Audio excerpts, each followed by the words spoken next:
Superman and Lois, Season 1, Episode 11, title of the episode is by them. Because every time I talk about this episode, I can't vomit those words. I can't, my mouth can't move and, shake them around and just talk about it. I can't spill it out. That's what it is. I can't literally spill out those episodes, the episode title for this. So it's down below. It's down below. You can read it. Anyway, so what do I thought about this episode of Superman and Lois? It's another good episode. I feel like I'm a broken record. I feel like that I'm, every time I talk about the show, I feel like I'm hamming home, the people who have complaints about the character, just in general. The problem with Superman for them.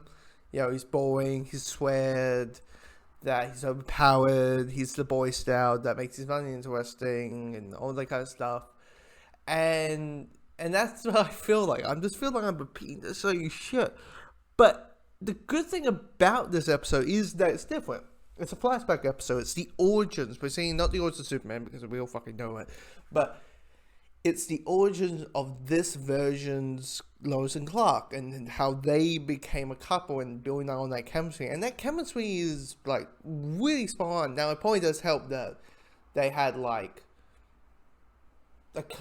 actors had a couple crossovers and the rest of the show to build that chemistry on. But you can easily you just feel like, yes, X is going to be Y. This is going to be the Lois and Clark that we have met from episode 1. Hell, even from, the Elseworld crossover where we met Lois. And it just works. Now, of course, there's a couple Easter eggs because it's the beginning years. You have Superman in the 1950s animated show costume. Which I think that show was the one that introduced the whole thing of, more powerful than a locomotive, more faster than a spring bullet, able to leap tall buildings from a single bound. It's a plane, it's a barn, no, it's Superman. And then, cue the music, right? Which I will say, I think... Here's a hot take. I think that suit is better than the regular suit. I think just because you could tell it's a muscle suit. You could see the padding of it. It's clearly we're the CW guys. Don't spec much of our outfits.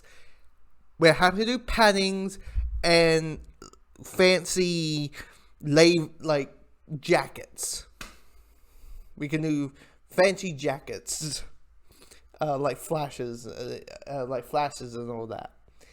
And of course we have a villain, which is a reference to another 1940s thing, which was from the Superman radio show, which is a Klan member, which actually got turned into a comic book a couple years ago called Superman Classes the Klan, which is... The title speaks for itself what the story's about. It's about Superman finding the KKK. Which I haven't read, but it's really good. I hear it's pretty good. I haven't read it, but I hear it's pretty good. So there's a, Easter egg villain over there about, the first villain and the first time, Superman had to save Lois and the, Devil Sweats, which I kind of like the idea of, Lois, yes, Clark assumes is saving Lois all the time, but you can tell it's this situation. It's not, I keep getting track in this, and because I'm a reporter, I have to do stupid things. It's none of that whole thing. It feels logically, and why is that the case, and why they're going to do the things they do. It's just the chemistry just works so well. And there's so many references and so many things in this episode that really clicked. Now we're jumping to Batman now.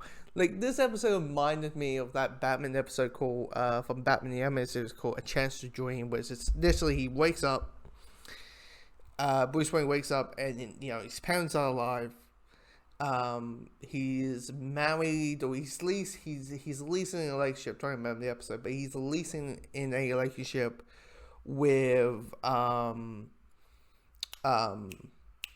with Selena Kyle, aka Catwoman, and but Batman's still around. And I'm thinking what the episode trying to happen. I think Scarecrow turned out to be the Batman of this reality, this dream, and that what this episode reminds me. It feels like a Superman version of the Chance to Dream, and it works because when you're reliving the memories of like this is the time that you met your love of your life.